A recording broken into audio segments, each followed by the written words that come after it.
Shalom! Tudo bem? Muito bem-vindo ao terceiro vídeo dessa série Análise de Textos, Análise e Interpretação de Textos à luz do hebraico. Estamos estudando o capítulo 1 de Isaías, Ishayahu, como você quer dizer. E vamos direto para o assunto. Isaías capítulo 1, versículo 2.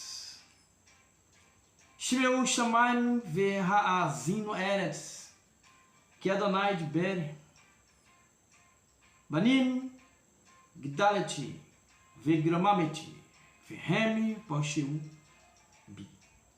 A tradução foi: escutai, ó céus, e atenta, ó terra, pois assim falou o Eterno. Criei filhos e os exaltei, mas eles se rebelaram contra mim.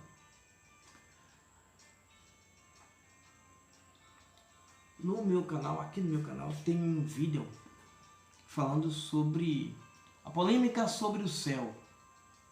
Seria muito bom que depois deste vídeo você fosse lá e assistisse. Polêmica sobre o céu, é muito bom o vídeo. Partindo lá de Breshit, e você vai entender a questão. Então, eu vou deixar que você vá lá, assista, porque a segunda palavra aqui é justamente shamayim, que é a palavra que traduziram como céu. Lá no vídeo você vai entender. Então, Shmeu, shamayim, ouvir, ve'ha'azinu, tá?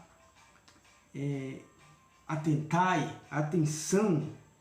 O autor, o tradutor aqui, preferiu escutai e atenta. Escutai aos céus e atenta à terra. Tem mais ou menos o mesmo sentido, não há muito problema não. Agora, Gdalet.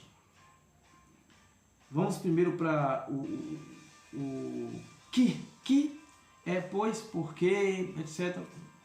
Ok, não tem muita coisa. E depois é o nome do Eterno, que eu já fiz, eu acho que 5 vídeos sobre isso, fiz um mais recente. Agora vamos para a palavra de Ber. Quando você lê em português, pois assim falou o Eterno. Claro, está no tempo passado. Assim falou. Mas você não tem ideia do que seja essa palavra de Ber. Em hebraico, tem a forma kali, em hebraico. O verbo na forma kali, que é a forma fácil. Kali quer dizer fácil, mole. E tem essa forma aqui. Essa forma não é a forma kali. Essa forma aqui é o piele. O piele é a forma intensiva do kali. É a forma forte, é a força do verbo. Então a tradução, se fosse fiel ao hebraico, seria: escutai aos céus e atenta, ó terra, pois assim fortemente falou o Eterno. Decididamente falou o Eterno. Seria essa a expressão. Mas ninguém traduz assim. Então você fica sem saber qual a força do verbo, qual é a força da expressão que tem no termo hebraico de Ber. Percebeu aí? Muitas passagens da Escritura perdem a sua força, perdem o seu dinamismo quando é traduzido para o português. Talvez pelo tradutor não saber, talvez por não querer. Acredito eu mais nas duas coisas. Não que ele simplesmente não quer, mas é que a maioria da tradução não vem do hebraico, vem do grego. A tradução não foi feita, na maioria das vezes, direta do hebraico.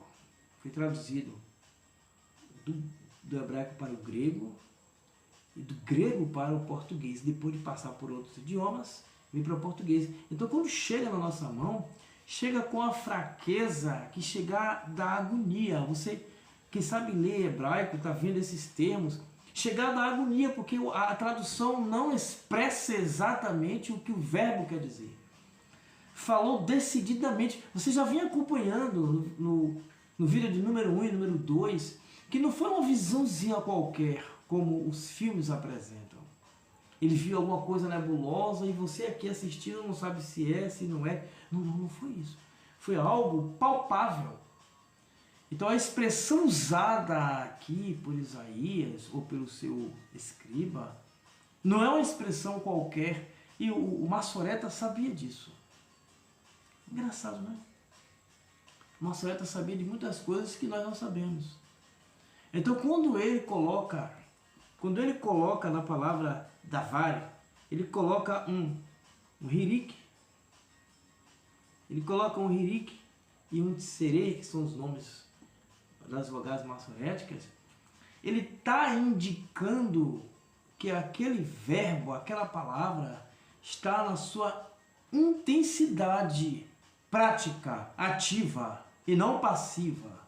Existe a intensidade passiva. Aqui é uma intensidade ativa. Fortemente falou o Eterno. Isso reforça a ideia de que a visão dele não foi uma visão qualquer. Hoje as pessoas querem ter a mesma visão de Isaías. Hoje as pessoas querem ser uma espécie de Isaías. As pessoas querem ser uma espécie de Isaías. Mas não quer ter a consagração de Isaías. Não, a consagração não. Isaías era consagrado à Torá. Era isso que ele tinha. Isaías não tinha o livro de Isaías. Ele é Isaías. Então ele não tem o livro de Isaías. Ele não pegava assim, pega aí o livro de Isaías. Ele não fazia isso, porque não existia. Ele está escrevendo. Ele ou um escriba dele está escrevendo. Então o que ele tinha? Ele tinha a Torá, irmãos.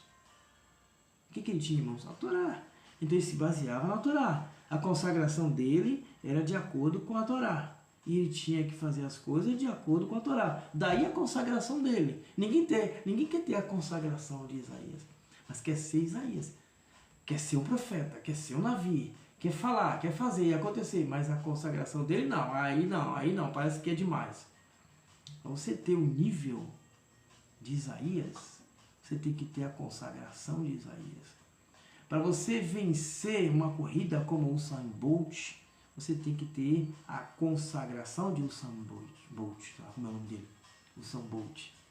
Você tem que ter a mesma quantidade de treinos ou maior para vencê-lo.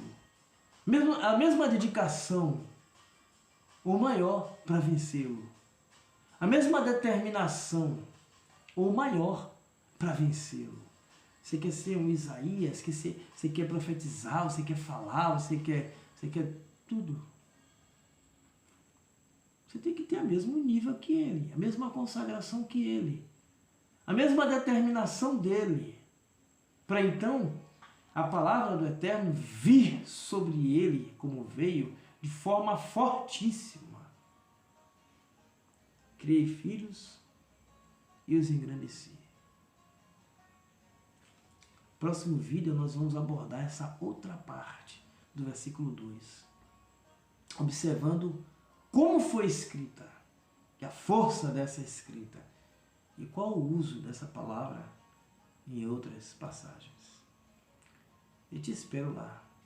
Gostou do vídeo? Mas ainda não é inscrito? Se inscreve no canal.